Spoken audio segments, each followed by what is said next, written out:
नमस्कार दोस्तों, मैं प्रिंस सैनी आपका स्वागत करता हूं हमारे चैनल लर्न एंड ग्रो में। आज हम बात करेंगे सिंपल हार्मोनिक मोशन के बारे में। सिंपल हार्मोनिक मोशन क्या होता है और दूसरा टॉपिक इसी के अंदर लेंगे force law of simple harmonic motion. तो ये दोनों टॉपिक डिस्कस करेंगे। पहला जो टॉपिक है सिंपल हार्मोनिक मोशन, ये क्या होता है? तो चलिए इसकी डेफिनेशन देख लेते हैं। ये एक पीरियोडिक मोशन होता है। पीरियोडिक मोशन कौन सा होता है? जो डेफिनेट इंटरवल ऑफ टाइम पे अपने आप को रिपीट करता है, उस तरह का मोशन। जैसे कोई पार्टिकल टू एंड फ्रो कर रहा है, बैक एंड फोर्थ चल रहा है, जैसे पेंडुलम है उसका मोशन हो गया, या फिर कोई स्प्रिंग है अगर हम उसको खींचते हैं तो उसका मोशन हो गया। रिपीटेडली ये होता है अबाउट ए मीन पोजीशन। इसके अंदर एक मीन पोजीशन होती है जिसको हम इक्विलिब्रियम पोजीशन भी बोलते हैं, अंडर ए रिस्टोरिंग फोर्स। और एक रिस्टोरिंग फोर्स जो होती है वहां पर क्रिएट होती है। तो इस रिस्टोरिंग फोर्स के थ्रू ही ये जो है इस तरह से एक सिंपल हार्मोनिक मोशन क्रिएट होता है। चलिए इसको समझते हैं कि इसके अंदर अगर हम एक एग्जांपल लें तो हम उसको कैसे जान सकते हैं। मान लीजिए आपने एक स्प्रिंग को लिया इस तरह से। पहले तो आपने कोई एक प्लेन ले लिया, मान लीजिए इस तरह से, और यहाँ पर आपने कोई एक स्प्रिंग ले लिया इस तरह से, और उसके साथ जो है एक मास को अटैच कर दिया यहाँ पर। अब यहाँ पर एक मीन पोजीशन होगी। ये जो है इसकी मीन पोजीशन है, या फिर इक्विलिब्रियम पोजीशन, आप कुछ भी कह सकते हैं। ये जो हमने वर्टिकल लाइन लगाई है, अब आप इसको यहाँ पर मान लीजिए यहाँ पर खींच कर लाते हैं इसको, यानी कि यहाँ से आप इसको यहाँ पर लेकर आए। जैसे ही आप इसको यहाँ पर लेकर आए तो स्प्रिंग के अंदर जो है एक रिस्टोरिंग फोर्स जनरेट होगी, जिसको F बोलेंगे आप, और ये होती है -kx के बराबर होती है। यानी कि x क्या है? यहाँ से यहाँ तक का जो डिस्प्लेसमेंट इसने लिया है, यानी कि जो फोर्स है वो इस डिस्प्लेसमेंट के बराबर होगी। जितना मेन पोजीशन से आप इसको खींचेंगे उतनी ही रिस्टोरिंग फोर्स, यानी कि उल्टी डायरेक्शन के अंदर फोर्स जो कि इस मीन पोजीशन की तरफ इसको धकेलेगी, वो इसके अंदर क्रिएट हो जाती है। और जब यहाँ से ये जाता है तो वो इस तरफ चला जाता है। यही मास जो है इस तरफ चला जाता है, एकदम से यहाँ पर तो रुकता नहीं, यहाँ आ जाता है। यानी कि अब जो रिस्टोरिंग फोर्स है इस तरफ क्रिएट होगी, मीन पोजीशन की तरफ ही क्रिएट होगी। तो ये जो है हमारा एक तरह का पीरियोडिक मोशन बनता है।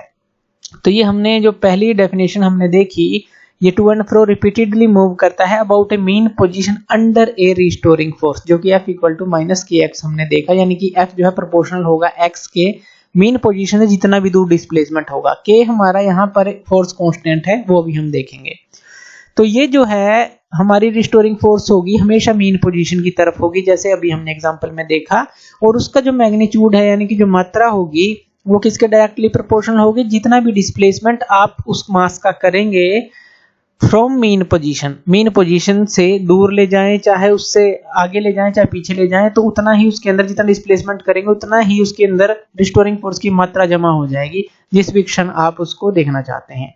तो ये हमारा होता है जो सिंपल हार्मोनिक मोशन, इस तरह से हमारा क्रिएट होता है। अब देखते हैं, मान लीजिए यहाँ पर इस तरह से हमने एक मास लिया, ये स्प्रिंग है, और यहाँ पर देखिए ये जो है हमने ली मीन पोजीशन। अब ये मीन पोजीशन ली, अब हम इसको अगर एक्सटेंड कर दें, अब मान लीजिए जो ये मीन पोजीशन है ये हमारा पॉइंट O है।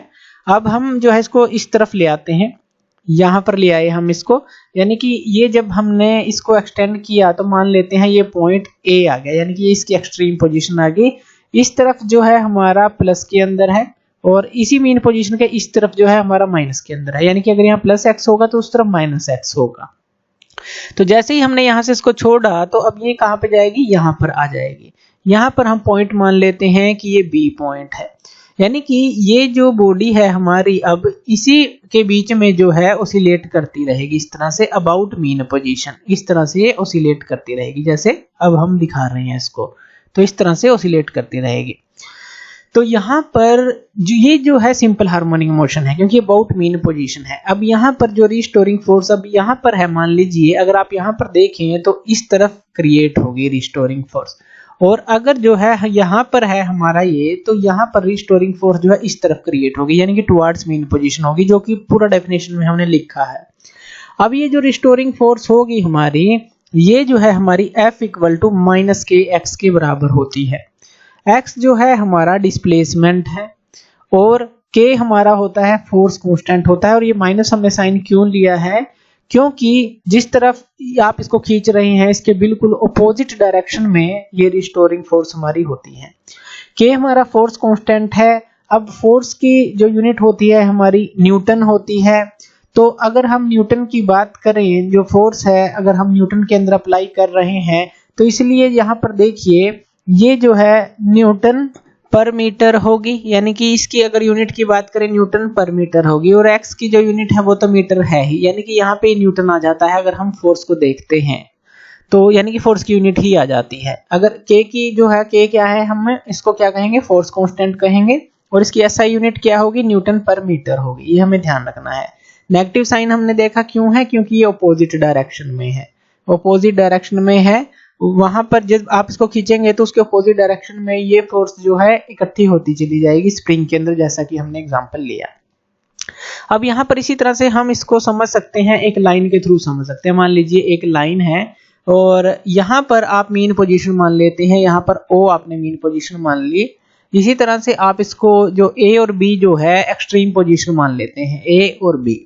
यहाँ पर जो ये रिलेशन है, एक बात और ध्यान देनी है, ये जो रिलेशन है हमारी, यही होती है हमारी force law of simple harmonic motion. यानी कि अगर कोई भी सिंपल हार्मोनिक मोशन जो है अगर इस रिलेशन को ओबे करेगा, तभी उसको हम कहेंगे कि वो जो है सिंपल हार्मोनिक मोशन है।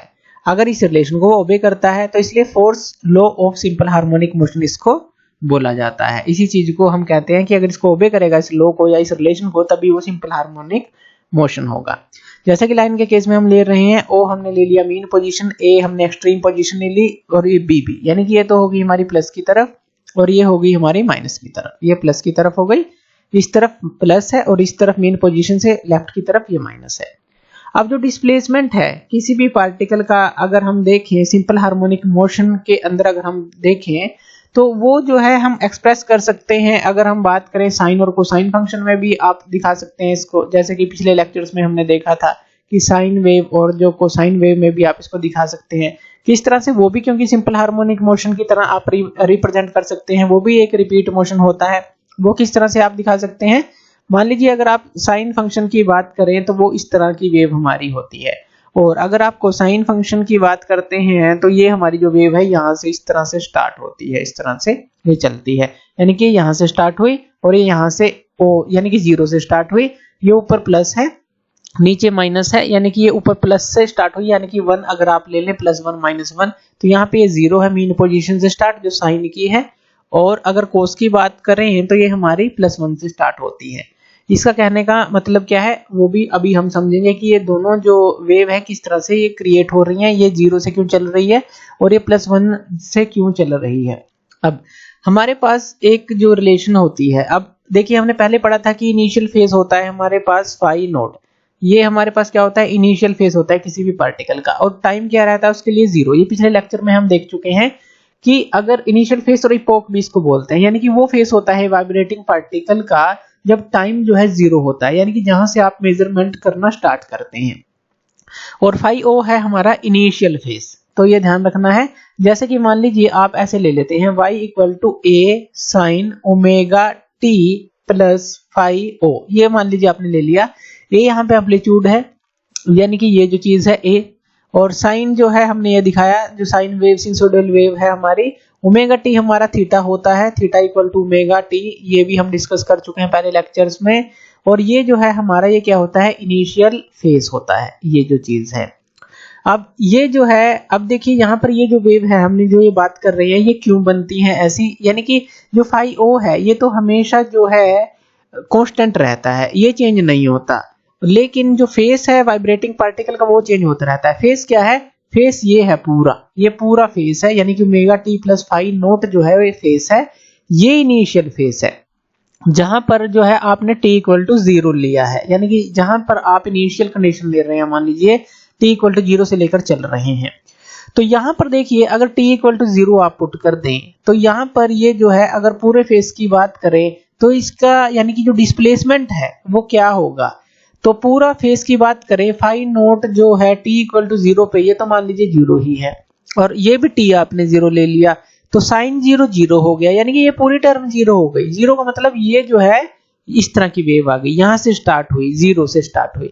लेकिन अगर आप यही जो इस तरह से लिखते a cos omega t plus phi naught, इस तरह से लिखते, अब फाई नॉट क्या है, ये हमारा इनिशियल फेज है t इक्वल टू 0 पे, और यहाँ पर t भी हमने 0 ले लिया यानी कि t इक्वल टू 0 पे है।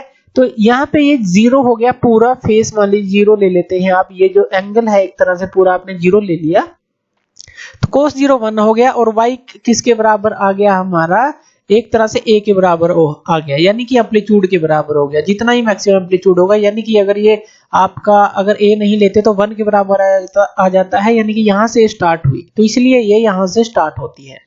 तो इस तरह से आप समझ सकते हैं कि ये जो है किस तरह से यहाँ 0 से स्टार्ट हुई, और यहाँ से हमने +1 क्यों लिखा, या a आप इसको कह सकते हैं कि ये a क्यों लिखा, क्योंकि यहाँ पर y a के बराबर आ जाएगा।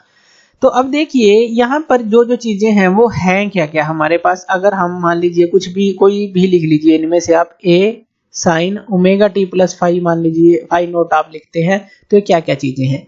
y जो है हमारा डिस्प्लेसमेंट है, a एम्पलीट्यूड है, अब ये जो वेव है साइन या कोसाइन जो आप बना रहे हैं फंक्शन, यानी कि साइन फंक्शन हो गया, और ओमेगा हमारा एंगुलर फ्रीक्वेंसी होगी, t टाइम पीरियड हो गया, और फाई नोट हमारा हो गया इनिशियल फेज। ये सारी टर्म हमें क्लियर होनी चाहिए कि ये जो है इसके पूरे बेसिक हमें क्लियर होने चाहिए। अब इस तरह से जो ओसिलेशंस है हमने देखी, और साइन फंक्शन और कोसाइन फंक्शन में आप इसको दर्शा सकते हैं आसानी से। कोई भी सिस्टम है अगर वो ओसिलेशंस को परफॉर्म करता है तो जो फोर्स है वो प्रोपोर्शनल किसके आती है, डिस्प्लेसमेंट x के, जैसे कि हमने देखा F इक्वल टू माइनस के एक्स था, तो फोर्स जो है प्रोपोर्शनल आती है हमारा जो डिस्प्लेसमेंट x होता है। यानी कि अगर ये सिर्फ x के प्रोपोर्शनल आती है यहाँ पर, तो इसको हम लीनियर हार्मोनिक फंक्शन बोलते हैं, क्योंकि इसकी यहाँ पर कोई पावर नहीं है। लेकिन अगर यहाँ पर कोई पावर हो, या कहें कि नॉन लीनियर अगर हम फंक्शन लें x का कोई भी, तो उसको हम नॉन लीनियर हार्मोनिक या फिर एन हार्मोनिक ऑसिलेशन बोलते हैं। तो ये जो चीजें हैं हमें ध्यान रखनी है। तो इस तरह से जो है आप समझ सकते हैं कि जो है इसके अंदर जो हमने देखा कि प्लस किस तरफ है, माइनस किस तरफ हमें लेना है, और ये इस के थ्रू हमने समझा। तो इस लाइन के थ्रू भी हम समझ सकते हैं कि कोई पार्टिकल इस तरह से और इस तरह से वाइब्रेट कर रहा हो मेन पोजीशन के अबाउट, तो वो जो है सिंपल हार्मोनिक मोशन होता है। तो ये था हमारा सिंपल हार्मोनिक मोशन और fourth law of simple harmonic motion. तो थैंक यू वीडियो देखने के लिए, और इसी तरह की वीडियोस के लिए आप हमारे चैनल लर्न एंड ग्रो पे हमें सब्सक्राइब कर सकते हैं। धन्यवाद।